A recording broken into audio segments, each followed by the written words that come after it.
ಬಡತನ ಅನ್ನೋದು ಇವತ್ತು ಒಂದು ಶಾಪ ಅಲ್ಲ ಅನ್ನೋದಕ್ಕೆ ಒಂದು ನಿದರ್ಶನ ಅಂತಂದರೆ ನಮ್ಮ ಕುಮಾರಸ್ವಾಮಿ ಅವರು.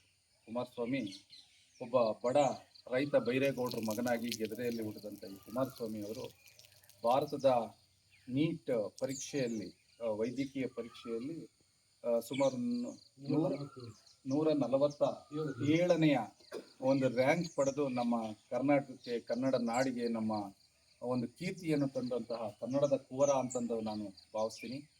ಈ ವ್ಯಕ್ತಿ ಬಡತನದಲ್ಲಿ ಅವರಪ್ಪ ಅವರಮ್ಮ ಕೂಲಿ ಕಾರ್ಮಿಕ ಕೆಲಸವನ್ನು ಮಾಡಿಕೊಂಡು ಯಾವುದೇ ಟ್ಯೂಷನ್ ಇಲ್ಲದೆ ಯಾವುದೇ ಒಂದು ಪ್ರತಿಷ್ಠಿತ ಶಾಲೆಗಳಲ್ಲಿ ಓದ್ದೇನೆ ಗೆದರೆಯ ಪ್ರಾಥಮಿಕ ಶಾಲೆ ಮತ್ತು ನವೋದಯ ಶಾಲೆಗಳಲ್ಲಿ ವ್ಯಾಸಂಗ ಮಾಡಿ ಇವತ್ತು ಒಂದು ನಮ್ಮ ಊರಿಗೆ, ನಮ್ಮ ತಾಲೂಕಿಗೆ ಬಹಳ ಹೆಸರನ್ನು ತಂದಿದ್ದಾರೆ.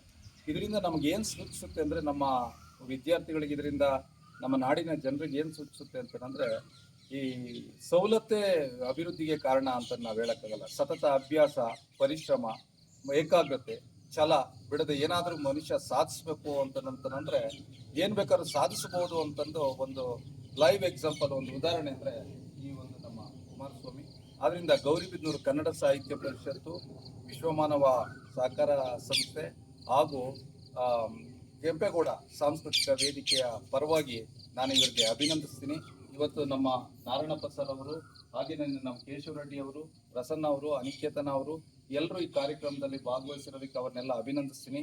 ಈ ಒಂದು ವಿಷಯವನ್ನ ತಿಳಿಸಿದಂಥ ಹಿರಿಯ ಅಧಿಕಾರಿಗಳಾಗಿರ್ತಕ್ಕಂಥ ವರಪ್ರಸಾದ್ ರೆಡ್ಡಿ ಅವ್ರಿಗೂ ನಾನು ಅಭಿನಂದನೆಗಳು ಸಲ್ಲಿಸ್ತೀನಿ.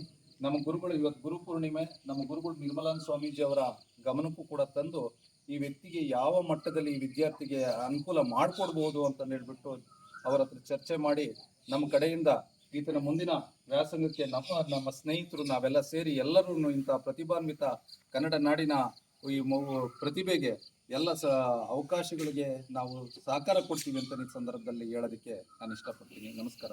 ಜೈ ಭುವನೇಶ್ವರ್.